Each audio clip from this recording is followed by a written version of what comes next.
to reach that level of depth to really connect with the core of the people I was interacting with, because that's the humanness. And I love that experience too. Building bridges between cultures and meeting the person at the core as a human being.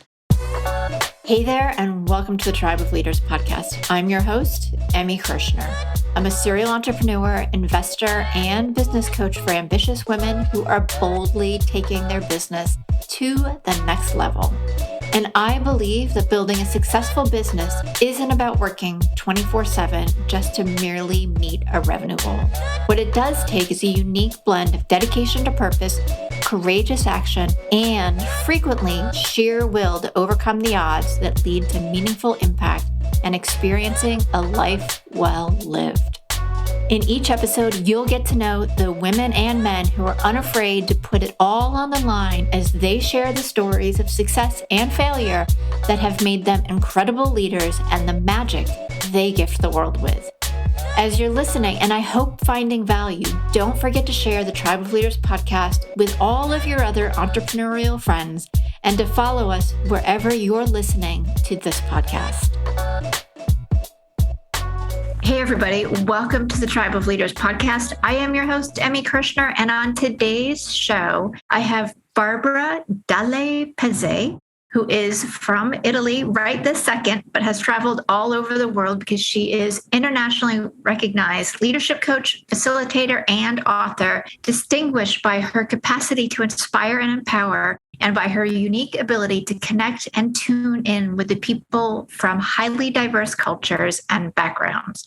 With over 18 years of global experience living and working in China, Hong Kong, Australia, Canada, Europe, and the US, Barbara partners with global leaders, entrepreneurs, C-suite executives, and members of family-owned businesses to help them make key paradigm shifts and breakthroughs so that they can effectively create large-scale change in society and the world. Barbara, welcome. You have one hell of a mission, lady. Thank you, Emmy. It is a pleasure and an honor to be here, and thank you for having me. I'm really excited to see how our conversation goes, because we were chatting right before I hit the record button. One, I think we're really aligned, but I love that you're out in the world globally making huge shifts in how we think and how we are creating and how we're working. So let's dive into your background first. And how, what is it that has happened and occurred? What's your journey look like to get you from there to here where you're making such impact? What a beautiful question. Thank you, Emmy, for asking that. Well, what happened is I discovered again and again and again that I am passionate about people and about diversity, actually. And it all started when during my university years, I had the first experience of studying abroad. And at the time, I'm Italian originally. Abroad meant somewhere in Europe. And for me, it was Germany. And so I spent 1 year in Germany studying the university there. And that was a game changer experience for me because I discovered that there was a world beyond beautiful Italy. And actually, I could experience and learn something different. And once I realized that, then my curiosity started to really be a traveler itself, in the sense that I really became curious of, I was asking myself the question, so what is beyond Germany? What is beyond Europe? What is this thing that I am experiencing while I am interacting with people that are from a different culture? And so that was it.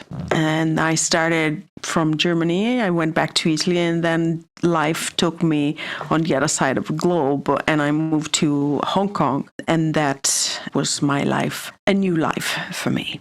Is it scary? It was not scary at all. I think that from one side, some of my friends, I have very good friends in Italy, and when I made the decision to leave, they were shocked, and they did ask me, so are you not scared?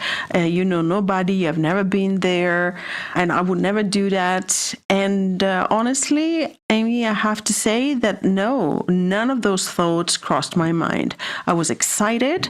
I was looking forward to what I did not know. And of course, in my mind at the time, it was just beautiful what could have happened. There was no idea that something could have gone wrong at all. And so I was just excited, curious, wanted to see something new, meet new people. I wanted to experience something different. And because my experience in Germany was so good, had been so good, I was expecting the unexpected in a very good way. And so the language at the time, my English was, let's say, the English of an adventurer.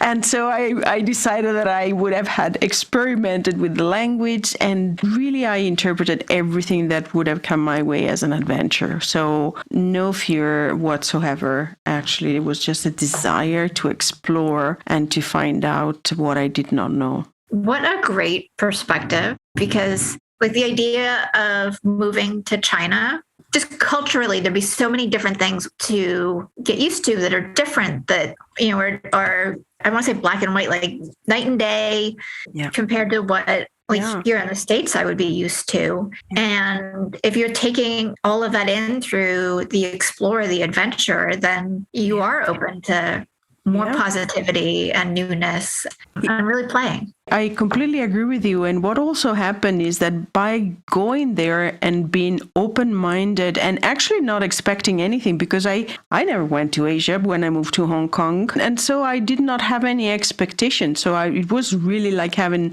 a blank canvas in front of me, but having lots of colors that I could have used to paint my new picture. Right. And when I arrived there, and particularly Hong Kong was a great teacher for me as a city. When I arrived there, I actually learned about myself, because I recognized that I did have an identity that was born and that grew in my own culture, within my family. And when I was in Hong Kong the first time, I was interacting with so many different people from very different cultures, very different social statuses, very different ideas that they had about what their life would look like, or what was a good life, what was a successful life. And often what they were proposing to me was new. I never thought about it. And so what happened to me, I remember very clearly that I made a decision. What happened is, okay, you are so different from me, and what you think, your values are so different from mine. And so I remember I asked myself the question, do I protect who I am because that's what I know and I know it is valuable? Or do I allow myself to be questioned by what is different, and maybe integrate what I discover with who I am, and maybe what I discover will help me understand more of myself? And I chose the second one.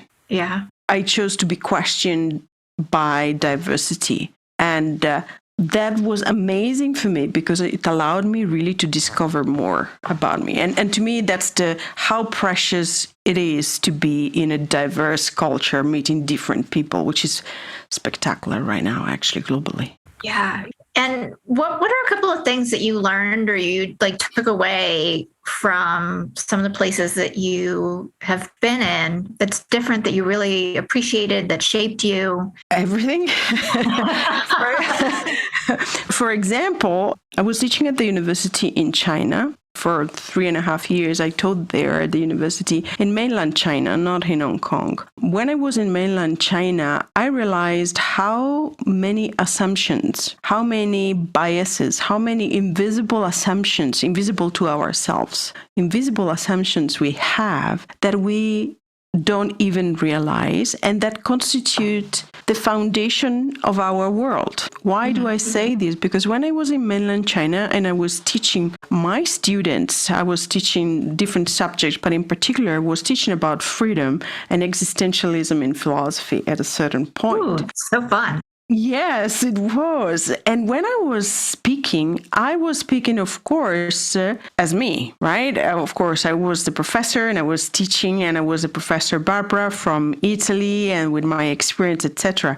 And especially at the beginning when I didn't know this, when I was speaking from my assumptions. And the students would look at me often and would ask me questions about what I just said that made no sense to me whatsoever. And so I remember often thinking, how is it possible that from what I am saying, you are asking me this question? And it is not because they were not paying attention, they did not paying attention, right? Right. But it was really because we did not have any common frame of reference. And so for me, it was amazing gymnastic in terms of the way I was thinking, the way I was feeling, because I needed to stretch my imagination, my interpretation, what I was understanding the students were saying, right? Because it did not make sense in my world with my references. And so I started realizing, Barbara, it is as if you are speaking in a desert, because the language, the one you're using, the concept you're using, they don't resonate as they would do in Europe, or if I was in the US when I did teach in Canada. It was not the same.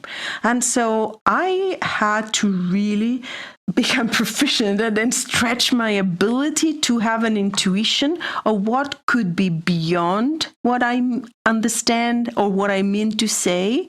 And the question was, someone that has no frame of reference, we have nothing in common. How are they understanding what I say? How can I imagine something that I have no clue how to imagine? That was my exercise. And so this is something that being in this particular example in China taught me. I have learned to really stretch my mind and my emotional ability beyond what I can imagine, what I could imagine at the time. And that was incredible, because it was really from my desert, in the sense that where I was a desert of their conceptual world. Right? I needed to make a step into their world, and I needed to start understanding from their perspective, their meaning. And I did that by listening to their questions and being surprised by the questions and trying to figure out how to connect those questions to what I was saying. So that was an incredible experience. And I'm so grateful to China and my Chinese students for these, because they really expanded my capacity to interact with diversity, I would say. Yeah, like just not having the same frame of reference and having to kind of bridge that gap. You really have to think differently. And I presume you've taken that into everything that you're doing now. Absolutely. That was my experience, that from where I was coming, where I am from Italy, right? So that was the maximum distance I've ever experienced from my world, right? So now, no matter with whom I am partnering, with whom I am working, I am collaborating, it is as if that experience has opened up a space inside of me that it is so big and flexible that every time I am speaking with someone, I sense the diversity, and immediately I put myself in a state of being open, suspending any kind of judgment, trying to understand where they come from, what are their paradigms, what is their world of meaning, where are they coming from, and so it is as if I am trying to make a void of myself and my assumptions and everything I am, in order for the person I am interacting with to resonate better as in their authenticity.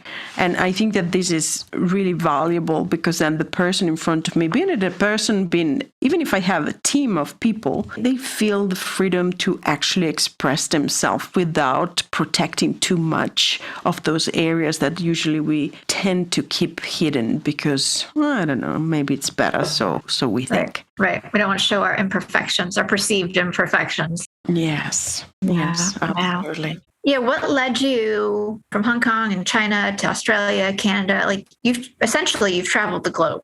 I have. Essentially, yes. You've hit all the big places. Have you been in Africa? I have been in Africa. I went to a conference in Africa just for 3 days from China. I flew to South Africa, and 3 days, I had just 3 days, and then I needed to be back for the exams. And so that's my experience of South Africa. Only 3 days. I've heard it's beautiful. So it's on my list of places to go. It is. Where I was, again, it was just 3 days and it wasn't with a conference. So I didn't get to travel much, but it was first tapping into the tiny little bit of Africa over there.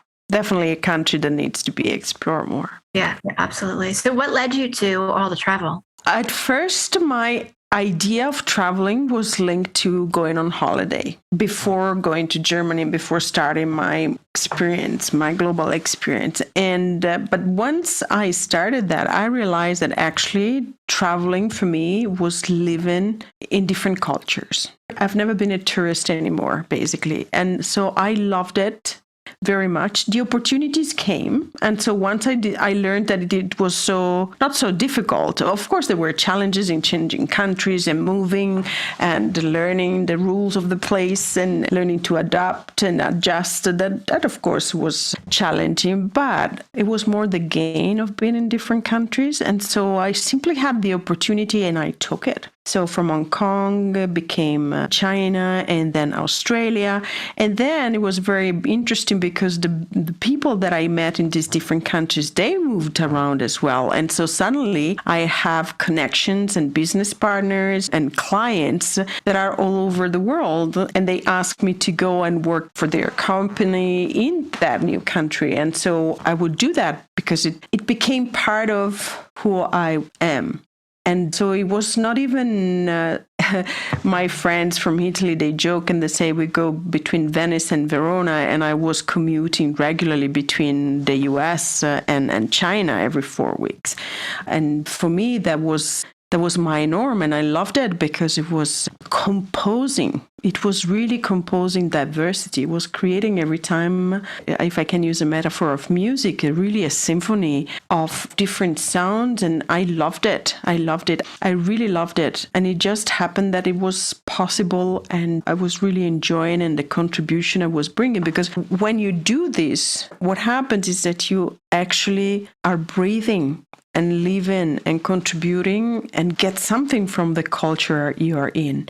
And then I would be in Australia where I was writing my book while I decided to stay there and write the book there before going to a meeting in Beijing in China. And then from China, I would fly to London and then stay in London. And so I would bring something from Beijing, not in terms of things, but in terms of experiences and way of thinking. And I would integrate them in London before flying to Vancouver and teaching at the university there. So it was really bringing the world with me. And in the different places I was staying and I was working, I would bring up different aspects of what I was encountering in the world. And I think that I feel very, very grateful for this experience. And I think that the contribution that this diversity brought to my life and to my clients, I think it's great, actually. Yeah. I mean, back to what you said, the more you can kind of cross or really build away from the gap and close that, build that bridge so that you can create reframes and connect with people. I mean, I think travel and seeing other cultures is the only way to do that. And experiencing very diverse things gives you such a different understanding of how the world really works. It did. And if I may add one thing, Amy, it also helped me to go deeper because I realized that, yes, living and working in all these different cultures, there are differences, as I just mentioned. And at the same time, I also noticed how there is a level of depth at which we are really the same.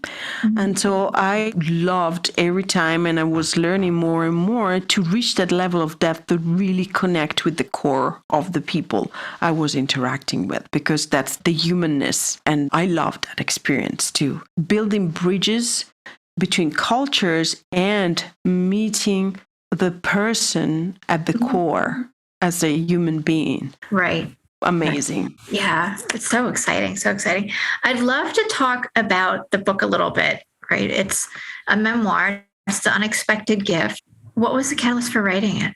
It is a memoir about my story, and my story that started with a divorce and a breakup that was absolutely unexpected. In the midst of all this traveling, building my career, developing my career as a woman in foreign countries, right? This happened, the famous out of the blue moment that you don't expect.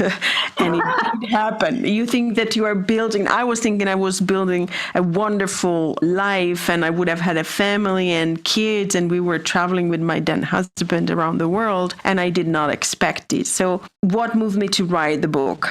I wanted to give the opportunity to someone that goes through the same experience to have a book that speaks from the future. What do I mean? That when I was going through that, I was looking so much for someone that could speak to me from after the trauma, after the crisis, and that would reassure me that it would be okay, but not just because you will find somebody else or anyway, the breakup pain will pass. No, I was looking for someone that lived through the experience, that actually lived it through deeply and trying to really understand themselves and their lives beyond the crisis, and that they could show me that you will be okay. There is life after this, and you will be fine. And I couldn't find that book. I couldn't find it. And so while I was going through the experience, craving to find somebody that had those words for me, I started to notice that the suffering I was going through and all that happened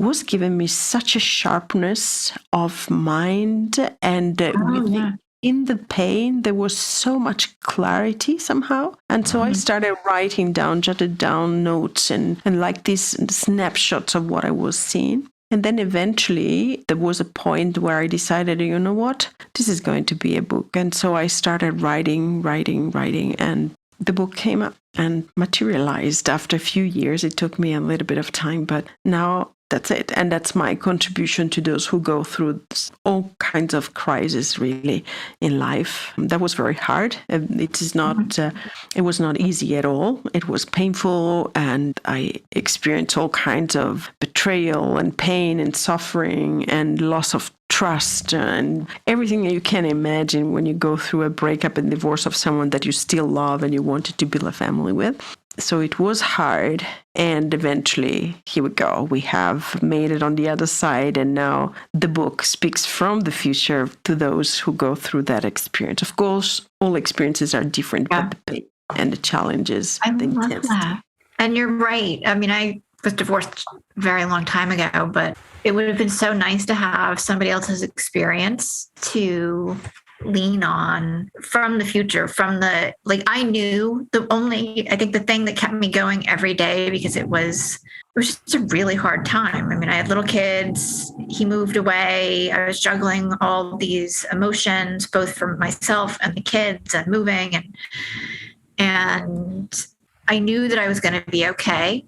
Like, that's the only thing that allowed me to get out of bed and help my kids every day. But it was really uncomfortable for over a year and a half of pain and frustration. So to have something there you are going to be on the other side of this and looking back and things are going to be good again would have been so nice.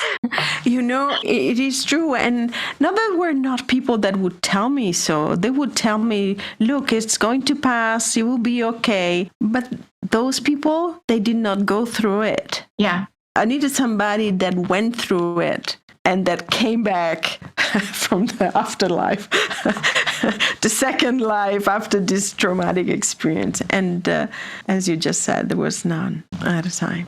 Yeah. So. Well, and it's easy to lose sight of that you will be okay at some point and in an even better place when you're in the middle of anything that's traumatic or challenging too. It's not just divorce. So. I don't know your experience, Amy, about it, but for me, for example, the idea of something different was very difficult to accept at the time, because I did not want to divorce. I didn't want to break up. And so for me, that was my choice. So I remember saying, I don't want different. I wanted what I had. I liked it.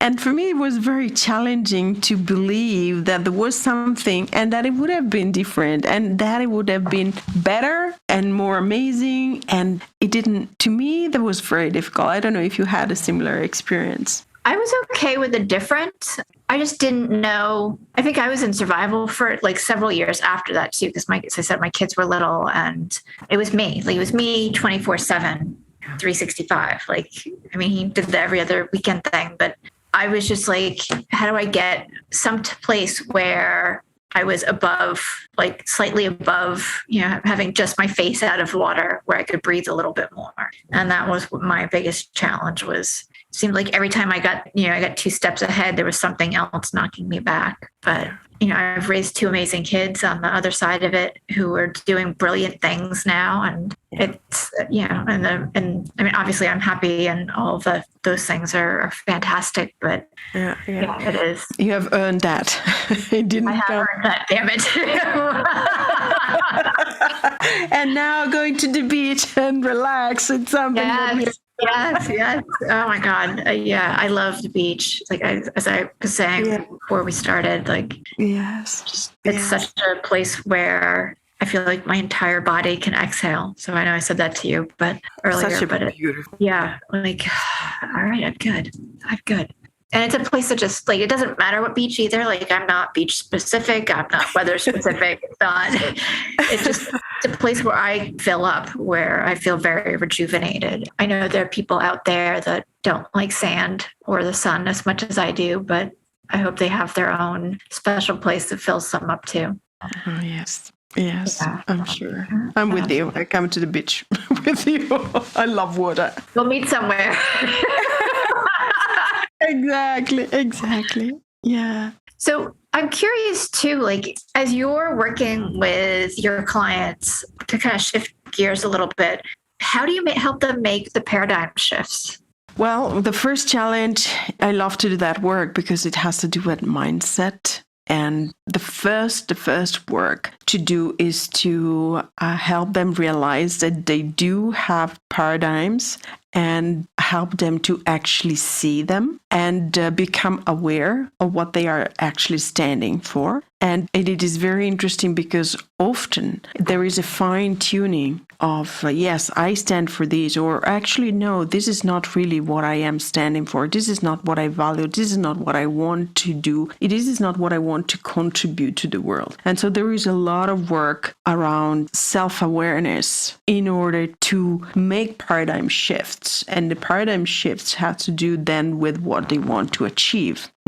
I was speaking with a client of mine, and she's a wonderful young woman, and she is a wonderful entrepreneur, and she has started an amazing company that is doing great globally. Mm-hmm. And she was sharing with me how she wanted to give her own unique style to the company and to the way she was leading the company. And at the same time, when she was saying my unique style, she was in fact talking about her values and what she stands for. And so she was saying something with the words, but then her words were not really tapping into what was the core of what she believed in. And so the shift and the change in the way she was leading the company could not happen because she needed first to be very clear about this is what I stand for and give a name to that